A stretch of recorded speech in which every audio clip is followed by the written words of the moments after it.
Surat pertama Petrus, pasal 1. Saudara-saudara umat pilihan Allah yang tersebar di perantauan di daerah Pontus, Galatia, Kapadokia, Asia, dan Bitinia.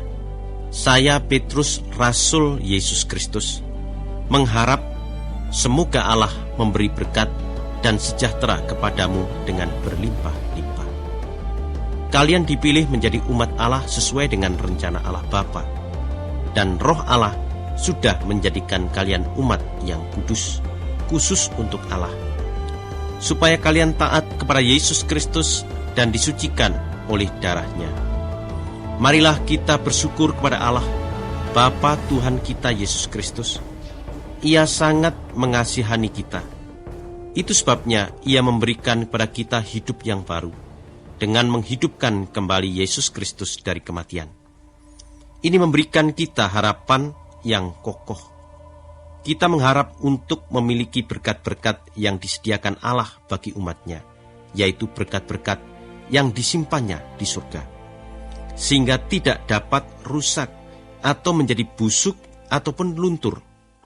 Semuanya itu adalah untukmu. Karena kalian percaya kepada Allah, maka kalian dijaga dengan kuasa Allah supaya kalian menerima keselamatan yang siap dinyatakan pada akhir zaman nanti. Karena itu hendaklah kalian bersuka hati, meskipun sekarang untuk sementara waktu kalian harus menjadi sedih karena kalian mengalami bermacam-macam cobaan. Tujuannya ialah untuk membuktikan apakah kalian sungguh-sungguh percaya kepada Tuhan atau tidak. Emas yang dapat rusak pun diuji dengan api. Nah, iman kalian adalah lebih berharga dari emas. Jadi harus diuji juga supaya menjadi teguh. Dan dengan demikian kalian akan dipuji dan dihormati serta ditinggikan pada hari Yesus Kristus datang kembali. Kalian mengasihinya, meskipun dahulu kalian tidak melihatnya. Dan kalian percaya kepadanya, meskipun sekarang kalian tidak melihatnya. Itu sebabnya kalian bergembira dan merasakan sukacita yang agung dan tak terkatakan. Sebab tujuan imanmu tercapai, yakni keselamatan jiwamu. Keselamatan inilah yang diteliti dan diselidiki oleh para nabi, dan mereka meramalkan tentang berkat yang diberikan Allah kepadamu. Mereka menyelidiki bagaimana dan kapan hal itu akan terjadi. Yang dimaksudkan oleh Roh Kristus yang ada di dalam diri mereka. Pada waktu itu Roh-Nya menubuatkan kepada mereka tentang penderitaan-penderitaan yang harus dialami oleh Kristus dan tentang keagungannya yang akan menyusul sesudah itu. Kepada nabi-nabi itu Allah memberitahukan bahwa apa yang mereka lakukan bukan untuk kepentingan mereka, melainkan untukmu. Yakni hal-hal yang sekarang ini kalian dengar dengan jelas dari para pemberita kabar baik tentang Yesus Kristus. Mereka menyampaikan hal-hal itu kepadamu dengan kuasa Roh Allah yang dikirimnya dari surga. Bahkan malaikat-malaikat pun ingin juga mengetahui kabar yang mereka beritakan itu. Sebab itu, hendaklah kalian siap siaga, waspadalah dan berharaplah sepenuhnya pada berkat yang akan diberikan kepadamu pada waktu Yesus Kristus datang nanti. Taatlah kepada Allah dan janganlah hidup menurut keinginanmu yang dahulu pada waktu kalian masih belum mengenal Allah. Sebaliknya, hendaklah kalian suci dalam segala sesuatu yang kalian lakukan, sama seperti Allah yang memanggil kalian itu suci. Dalam Alkitab tertulis, hendaklah kamu suci sebab aku suci. Kalian menyebut Allah itu Bapa pada waktu kalian berdoa kepadanya. Nah, Allah itulah yang menghakimi manusia setimpal dengan perbuatan masing-masing tanpa pandang bulu. Sebab itu selama kalian masih ada di dunia ini, hendaklah kalian mengagungkan Allah dalam hidupmu. Kalian tahu apa yang sudah dibayarkan untuk membebaskan kalian dari kehidupan yang sia-sia yang diwariskan oleh nenek moyangmu. Bayarannya bukanlah sesuatu yang bisa rusak seperti perak atau emas, melainkan sesuatu yang sangat berharga, yaitu diri Kristus sendiri, yang menjadi sebagai domba yang dikorbankan kepada Allah tanpa cacat atau celah. Kristus dipilih oleh Allah sebelum dunia diciptakan, dan pada hari-hari menjelang akhir zaman ini, Ia datang ke dunia supaya kalian diselamatkan. Melalui Dialah kalian percaya kepada Allah yang sudah menghidupkannya kembali dari kematian dan mengagungkannya. Jadi Allah lah yang kalian percayai, dan kepada Allah lah juga kalian menaruh harapan. Karena kalian taat kepada ajaran dari Allah, maka kalian membersihkan diri dan kalian mengasihi orang-orang seiman secara ikhlas. Sebab itu, hendaklah kalian mengasihi satu sama lain dengan sepenuh hati. Sebab melalui sabda Allah yang hidup dan yang abadi itu, kalian sudah dijadikan manusia baru, yang bukannya lahir dari manusia, melainkan dari Bapa yang abadi. Dalam Alkitab tertulis begini, seluruh umat manusia bagaikan rumput, dan segala kebesarannya seperti bunga rumput. Rumput layu, bunganya pun gugur, tapi sabda Tuhan tetap untuk selama-lamanya. Sabda itu kabar baik yang sudah diberitakan kepadamu.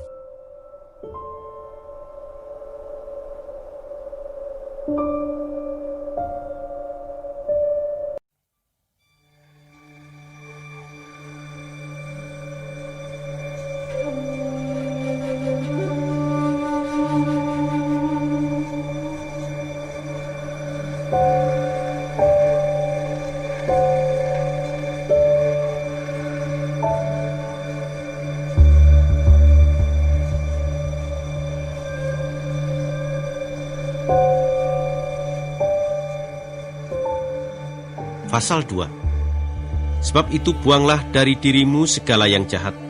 Jangan lagi berdusta, dan jangan berpura-pura, jangan iri hati, dan jangan menghina orang lain. Hendaklah kalian menjadi seperti bayi yang baru lahir, selalu haus akan susu rohani yang murni. Dengan demikian kalian akan tumbuh dan diselamatkan. Di dalam Alkitab tertulis begini, kamu sudah merasakan sendiri betapa baiknya Tuhan. Sebab itu, datanglah kepada Tuhan. Ia bagaikan batu yang hidup, batu yang dibuang oleh manusia karena dianggap tidak berguna, tetapi yang dipilih oleh Allah sebagai batu yang berharga.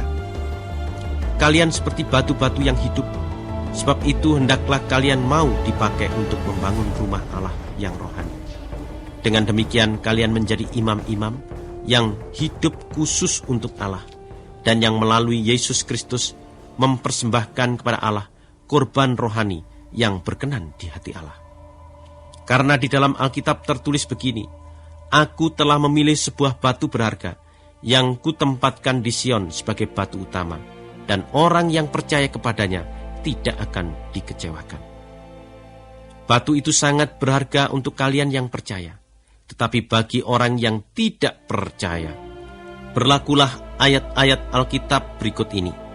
Batu yang tidak terpakai oleh tukang-tukang bangunan itu ternyata menjadi batu yang terutama, dan itulah batu yang membuat orang tersandung, batu yang membuat mereka jatuh. Mereka tersandung sebab mereka tidak percaya akan perkataan Allah. Begitulah sudah ditentukan Allah mengenai mereka. Tetapi kalian adalah bangsa yang terpilih, imam-imam yang melayani raja, bangsa yang kudus, khusus untuk Allah, umat Allah sendiri. Allah memilih kalian dan memanggil kalian keluar dari kegelapan untuk masuk ke dalam terang-Nya yang gemilang, dengan maksud supaya kalian menyebarkan berita tentang perbuatan-perbuatannya yang luar biasa. Dahulu kalian bukan umat Allah, tetapi sekarang kalian adalah umat Allah. Dahulu kalian tidak dikasihani oleh Allah, tetapi sekarang kalian menerima belas kasihannya. Saudara-saudara yang tercinta, kalian adalah orang asing dan perantau di dunia ini. Sebab itu saya minta dengan sangat supaya kalian jangan menuruti hawa nafsu manusia yang selalu berperang melawan jiwa.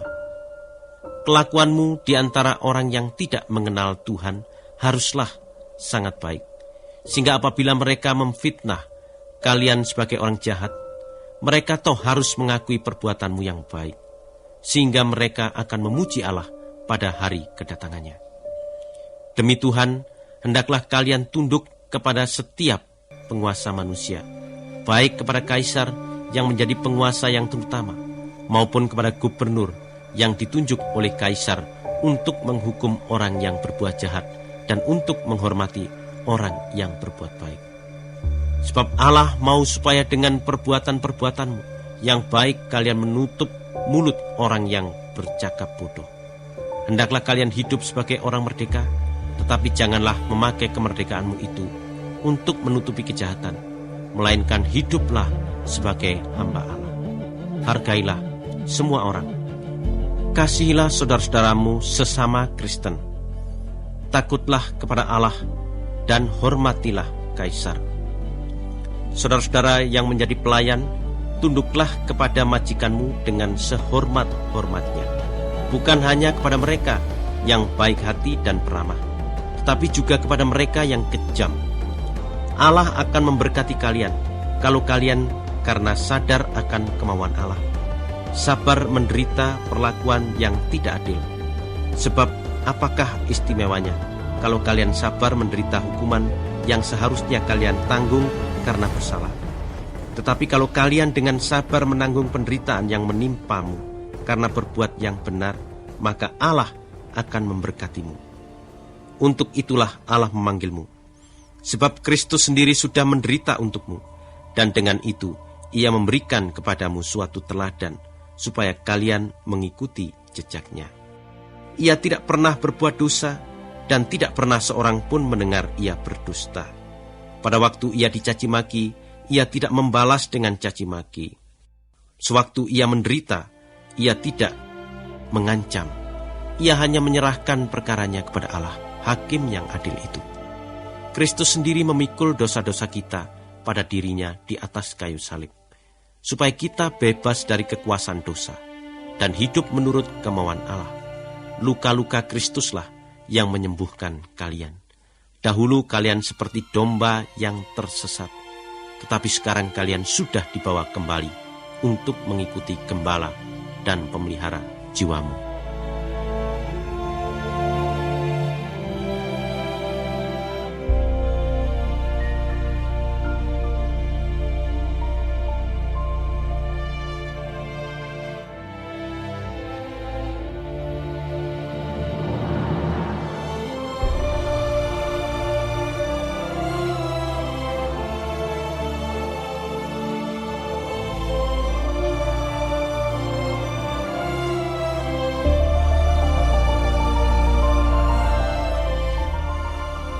Pasal 3. Begitu juga kalian istri-istri harus tunduk kepada suami, supaya kalau di antara mereka ada yang tidak percaya kepada berita dari Allah, kelakuanmu dapat membuat mereka menjadi percaya, dan tidak perlu kalian mengatakan apa-apa kepada mereka, sebab mereka melihat kelakuanmu yang murni dan saleh.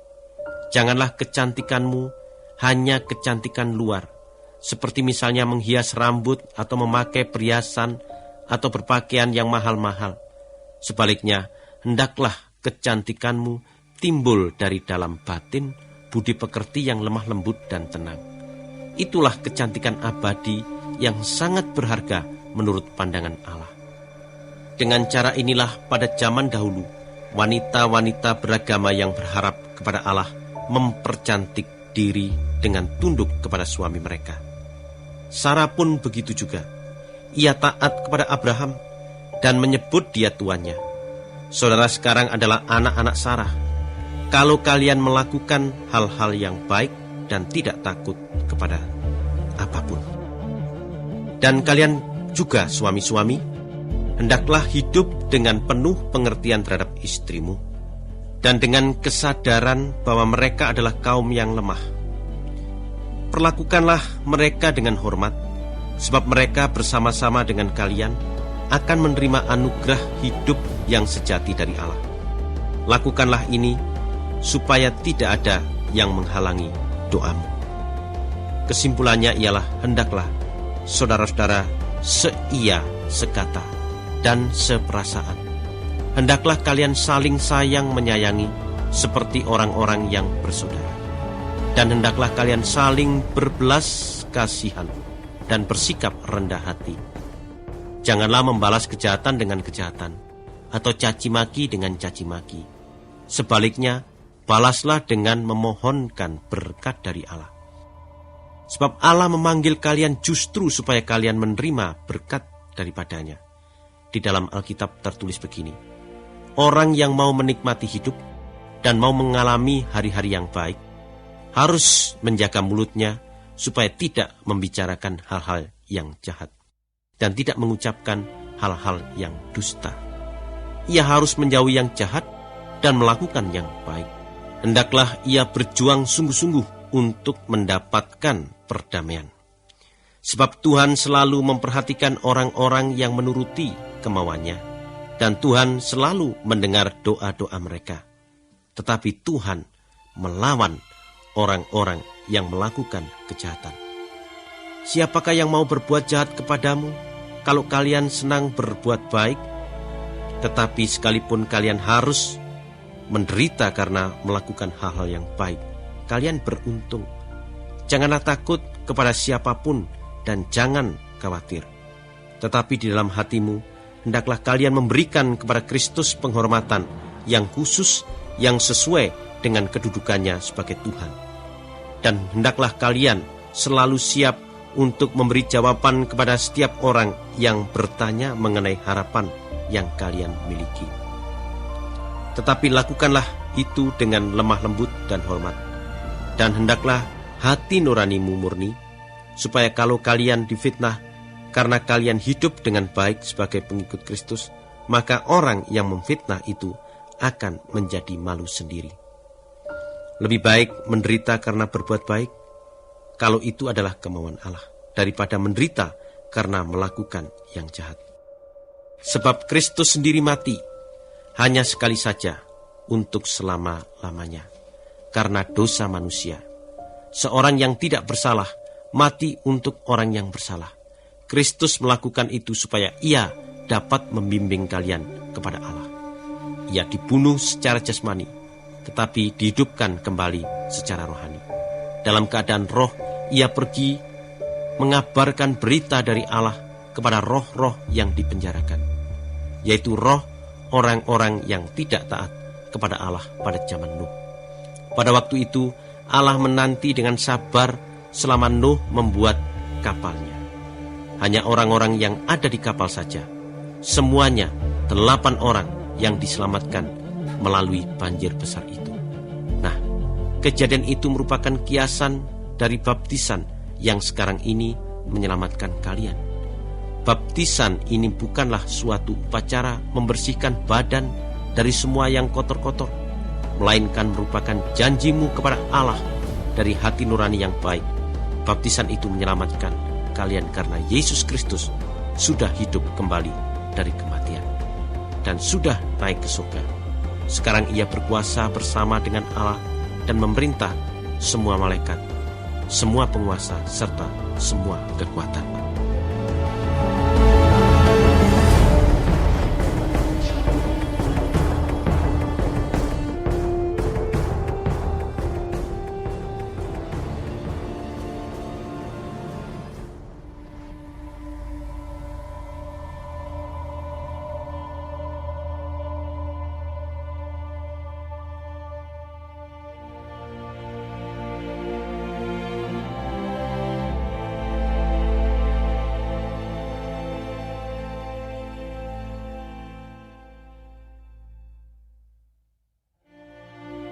Pasal 4. Karena Kristus sudah menderita secara jasmani, kalian juga harus memperkuat diri dengan pendirian yang seperti itu. Sebab orang yang menderita secara badani tidak lagi berbuat dosa. Sebab itu hendaklah kalian hidup selanjutnya di dunia ini menurut kemauan Allah dan bukan menurut keinginan manusia. Pada masa yang lampau kalian sudah cukup lama melakukan apa yang suka dilakukan oleh orang-orang yang tidak mengenal Tuhan. Kalian hidup tidak baik. Kalian menuruti hawa nafsu, mabuk-mabuk berpesta pora, minum-minum dan menyembah berhala secara menjijikkan. Sekarang orang yang tidak mengenal Tuhan heran bahwa kalian tidak ikut hidup seperti mereka, menikmati dosa tanpa batas. Itulah sebabnya mereka menghina kalian. Tetapi mereka nanti harus memberi pertanggungjawaban kepada Allah yang sudah siap untuk mengadili orang yang hidup dan yang mati. Itulah sebabnya kabar baik sudah diberitakan juga kepada orang-orang mati. Maksudnya, supaya mereka yang telah diadili dalam keadaan jasmani, seperti halnya semua orang akan diadili, dapat hidup secara rohani menurut kehendak Allah. Segala sesuatu sudah mendekati kesudahannya. Sebab itu hendaklah kalian menguasai diri dan waspada, supaya kalian dapat berdoa.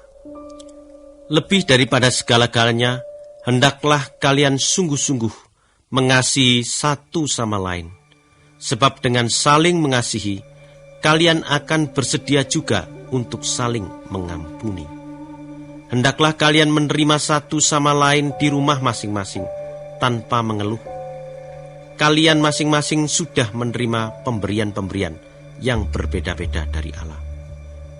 Sebab itu, sebagai pengelola yang baik dari pemberian-pemberian Allah, hendaklah kalian menggunakan kemampuan itu untuk kepentingan bersama. Orang yang menyampaikan berita haruslah menyampaikan berita dari Allah. Orang yang melayani orang lain haruslah melayani dengan kekuatan yang dari Allah, supaya dalam segala hal Allah dapat diagungkan melalui Yesus Kristus. Dialah yang berkuasa dan patut diagungkan untuk selama-lamanya. Amin. Saudara-saudara yang tercinta, kalian sekarang sangat menderita karena sedang diuji. Tetapi janganlah merasa heran, seolah-olah ada sesuatu yang luar biasa terjadi kepadamu. Malah hendaklah kalian merasa senang karena turut menderita bersama-sama dengan Kristus. Maka nanti kalau keagungan Kristus diperlihatkan, kalian akan bersukacita. Kalian beruntung kalau kalian dihina, sebab kalian pengikut Kristus. Itu berarti roh yang mulia, yaitu roh Allah ada padamu. Janganlah seorang pun dari antara kalian menderita karena ia pembunuh, atau pencuri, atau penjahat, atau karena ia mencampuri urusan orang lain. Tetapi kalau kalian menderita sebab kalian orang Kristen, janganlah malu karena hal itu. Berterima kasihlah kepada Allah bahwa kalian membawa nama Kristus. Sudah sampai waktunya Allah mengadili dunia, dan umat Allah sendirilah yang akan diadili terlebih dahulu. Nah, kalau Allah akan mulai dengan kita, bagaimanakah jadinya nanti dengan orang-orang yang tidak percaya kepada kabar baik dari Allah itu? Dalam Alkitab tertulis begini, kalau orang-orang yang baik pun sudah sukar untuk diselamatkan, apa pula yang akan terjadi dengan orang-orang berdosa yang tidak mengenal Tuhan? Sebab itu, kalau ada orang-orang yang menderita karena Allah mengendaki demikian, hendaklah orang-orang itu hidup dengan benar dan mempercayakan diri kepada Pencipta mereka. Ia akan selalu menepati janjinya.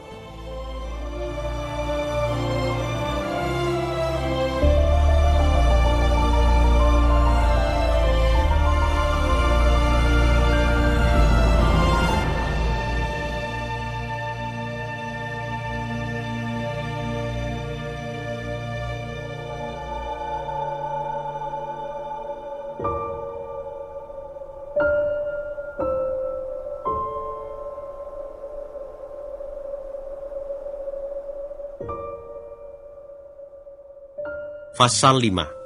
Saya minta perhatian para pemimpin jemaatmu. Saya menulis ini sebagai rekan pemimpin dan sebagai orang yang sudah menyaksikan sendiri penderitaan Kristus, dan yang akan turut juga diagungkan apabila keagungan Kristus diperlihatkan kepada manusia. Saya minta dengan sangat supaya kalian mengembalakan kawanan domba yang diserahkan Allah kepadamu. Gembalakanlah mereka dengan senang hati sebagaimana yang diinginkan oleh Allah, dan janganlah dengan berat hati. Janganlah pula melakukan pekerjaanmu guna mendapat keuntungan, melainkan karena kalian sungguh-sungguh ingin melayani. Janganlah bertindak sebagai penguasa terhadap mereka yang dipercayakan kepadamu, melainkan jadilah teladan untuk mereka. Dan pada waktu Gembala Agung itu datang nanti, kalian akan menerima mahkota yang gemilang, yang tidak akan pudar kegemilangannya. Begitu juga saudara, orang-orang muda, tunduklah kepada orang-orang yang tua. Saudara semuanya harus merendahkan diri dan saling melayani dengan rendah hati. Sebab dalam Alkitab tertulis begini, Allah menentang orang yang sombong, tetapi mengasihani orang yang rendah hati. Sebab itu rendahkanlah dirimu di bawah tangan Allah yang kuat, supaya Ia meninggikan kalian kalau sudah waktunya. Serahkanlah segala kekhawatiranmu kepada Allah, sebab Ia mempedulikanmu. Hendaklah kalian waspada dan siap siaga, sebab iblis adalah musuhmu. Ia seperti singa berjalan ke sana kemari sambil mengaum mencari mangsanya. Lawanlah dia dengan iman yang teguh, sebab kalian tahu bahwa saudara-saudara sesama Kristen lainnya di seluruh dunia juga menderita seperti kalian. Tetapi sesudah kalian menderita sebentar, Allah sendiri akan membuat kalian menjadi sempurna. Ia akan menegakkan dan menguatkan kalian, serta mengokohkan kalian. Sebab Ia adalah Allah yang sangat baik hati, yang sudah memanggilmu untuk turut merasakan keagungannya yang abadi melalui Kristus. Ialah yang berkuasa sampai selama-lamanya. Amin. Surat saya yang singkat ini saya tulis kepadamu dengan bantuan Silas, yang saya anggap seorang saudara Kristen yang setia. Saya ingin memberi dorongan kepadamu dan meyakinkan kalian bahwa apa yang saya tulis ini berita yang benar mengenai rahmat Allah. Hendaklah kalian berpegang teguh pada rahmat itu. Teman-teman sejemaat di Babylon yang juga terpilih oleh Allah mengirim salam kepadamu. Begitu juga anakku Markus yang tercinta. Bersalam-salamanlah satu sama lain dengan penuh kasih sebagai saudara Kristen. Semoga Tuhan memberi sejahtera kepada saudara semuanya yang menjadi milik Kristus.